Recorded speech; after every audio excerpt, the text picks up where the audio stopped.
হাসিনা ছাড়া এই দেশ শান্তিতে রাখতে পারবে না কেউ। হাসিনা সরকার ছিল এর চেয়ে আরো ভালো ছিল। এখন দেশের পরিস্থিতি আরো খারাপ। যেভাবে জিনিসপত্র দাম বেশি, চিনির কেজি 140 টাকা, চালের দাম দিনের দিন বাড়তে আছে। তাই আর কি বলবো, কারণ কি মনে করেন?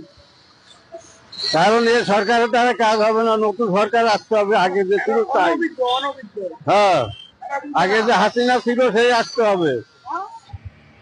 উন্নয়ন ছিল বেশি না দুর্নীতি বেশি ছিল? উন্নয়ন ছিল বেশি।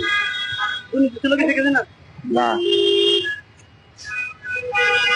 আগামী নির্বাচনে জনগণ শেখ হাসিনাকে চাই কিনা?